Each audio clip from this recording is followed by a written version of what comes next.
Class is now in session. I am Professor Hockey, and today we'll be discussing another Sharks player review, and we are getting now down to the last few players here, which means we're getting to the players who had pretty bad seasons for the San Jose Sharks. And you might be thinking, well, didn't most of the players on the team have bad seasons? That is technically true, which means the players who are at the bottom of this list had especially bad years. And we start off here with former, now San Jose Sharks defenseman Kyle Burroughs. Was brought in last offseason on a 2-year deal to essentially just be a warm body to help fill out the Sharks defensive roster. He ended up playing the majority of this past season for San Jose, almost every single game, and then ended up recently, a few weeks ago at the very least, getting traded to the Los Angeles Kings in exchange for Carl Grundstrom. And so he has come and gone without having really left much of a lasting impact with this franchise. It's kind of a lot of these types of journey players as you are going through a rebuild like the San Jose Sharks are. But what was probably most interesting about Kyle Burroughs' season with the San Jose Sharks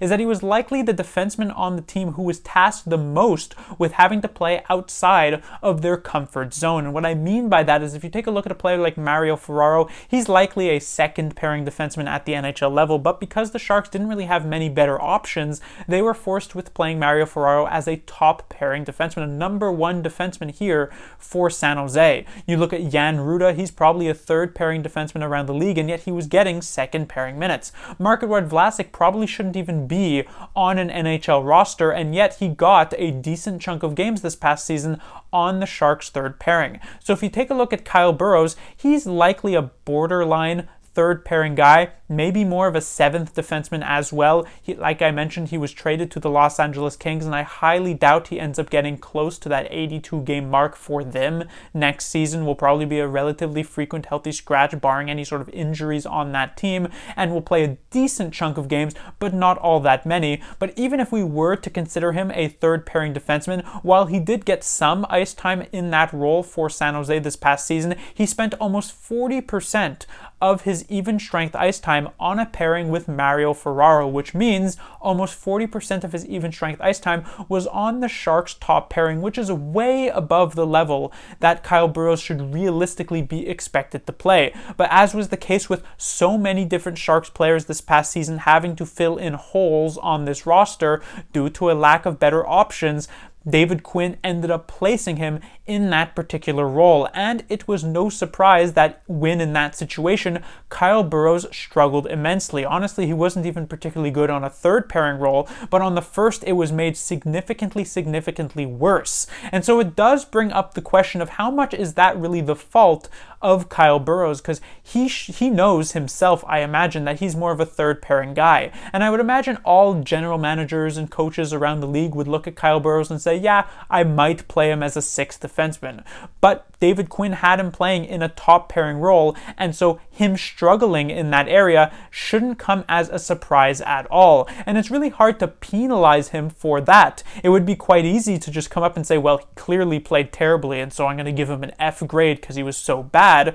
But the expectations were very low for him, as they should have been, and it's hard to criticize him in that top pairing role when it was nowhere near belonging in that situation. It would be kind of like if the Sharks decided to play Justin Bailey on their top line with Mikael Granlund and William Eklund, and then acted surprised when Bailey didn't really produce anything offensively. That's just the type of player Bailey is, and it is more so a failing of the roster construction compared to a failing of the player himself. Now, of course, as we know, the Sharks roster was specifically constructed to lose games, and so one could argue that having Kyle Burroughs play on the top pairing was actually a good thing for San Jose, but for the player himself, he was way out of his element, and so he expectedly did struggle.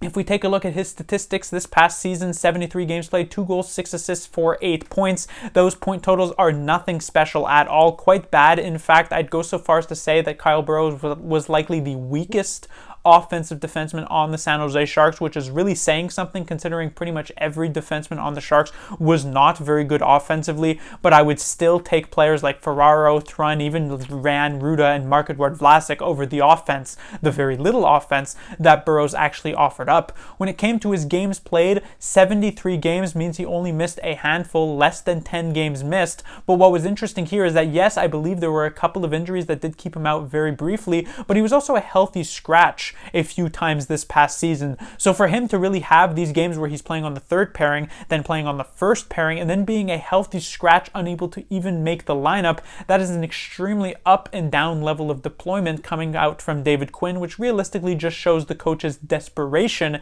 in trying to find something that was even coming close to actually working out.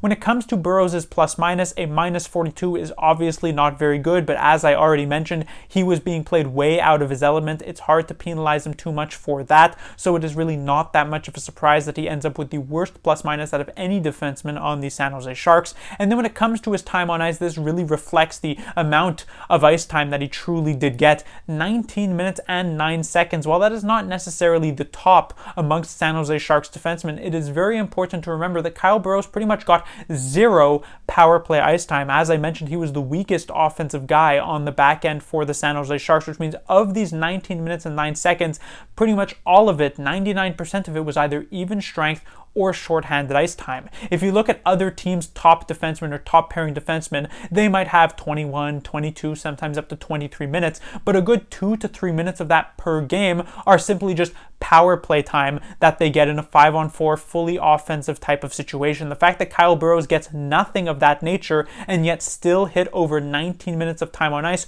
just goes to show how often he was played in a big role for San Jose and how terrible that actually went for the San Jose Sharks. And so when it comes to his actual grade on the season, as I mentioned, it would be very easy to give him a terrible grade because realistically he was quite bad this season, and you could make the argument that he was one of, if not the worst defenseman on the San Jose Sharks.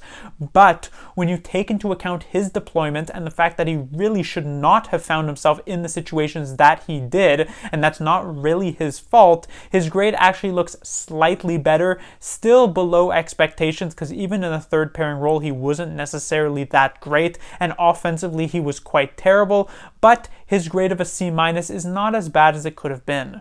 Class dismissed.